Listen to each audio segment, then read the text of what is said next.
এখন আমরা দেখব একটি রেক্ট্যাঙ্গুলার কলামের টাই কিভাবে প্রস্তুত করা হয়। টাই বানানোর জন্য প্রথমে সঠিক ডায়ামিটারের রড সোজা করে নেওয়া হয়।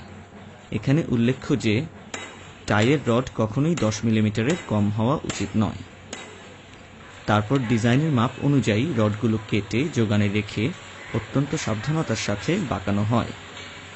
টাইয়ের স্পেসিফিকেশন এবং স্পেসিংয়ের জন্য ডিজাইন ইঞ্জিনিয়ারের পরামর্শ অনুযায়ী BNBC, ACI, ASTM code follow করতে হবে।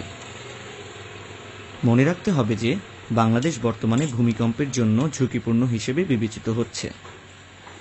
এ কারণে টাইয়ের ক্ষেত্রে কিছু ডিটেইলিং করা অত্যন্ত জরুরি। যেমন টাইয়ের হুক 135 ডিগ্রি অ্যাঙ্গেলে বাঁকানো এবং টাইয়ের মাথা 6 ডিবি পর্যন্ত বর্ধিত করা, যা 10 মিলিমিটার রডের ক্ষেত্রে 3 ইঞ্চি হয়।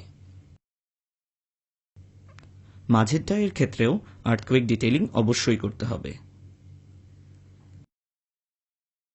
টাইগুলো বানানো হয়ে গেলে সেগুলো ব্যবহারের পূর্বে ইঞ্জিনিয়ার কর্তৃক পরীক্ষা করে নেওয়া উচিত এবং ডায়াগোনাল চেক করা উচিত।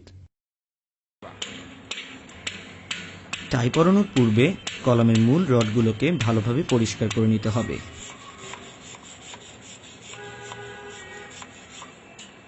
এরপর ডিজাইন দেখে টাইয়ের স্পেসিং অনুযায়ী প্রয়োজনীয় সংখ্যক টাই কলামের মূল রডের ভিতর পরানো হয়। এই কাজটিতে নির্মাণ শ্রমিকদের সেফটি অবশ্যই এনশিওর করা প্রয়োজন। এ সময় টাইয়ের হুকগুলোকে পর্যায়ক্রমে ঘুরিয়ে পরানো উচিত।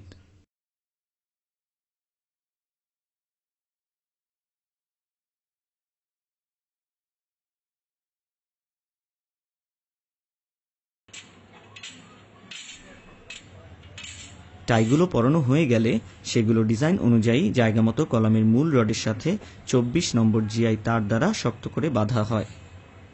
খেয়াল রাখতে হবে যে টাইগুলো বাঁধার পরে যেন সরে না যায়, হরিজন্টাল অবস্থানে থাকে এবং মূল রডের সাথে টাইয়ের যেন কোনো গ্যাপ না থাকে। আর্থকোয়েক ডিটেইলিংয়ের অংশ হিসেবে বিম কলাম জয়েন্টেও টাইগুলোকে কন্টিনিউ করতে হবে। এ ব্যাপারটি বিস্তারিতভাবে বিমের রড প্লেসমেন্ট ফুটেজে দেখানো হয়েছে। বিম কলাম জয়েন্টে এবং ল্যাপিংয়ের স্থানে টাই ঘন করে দেওয়া উচিত। টাই ফ্যাব্রিকেশন এবং প্লেসমেন্টের পুরো কাজটি অভিজ্ঞ ইঞ্জিনিয়ারের পরামর্শ ও তত্ত্বাবধানে করা উচিত।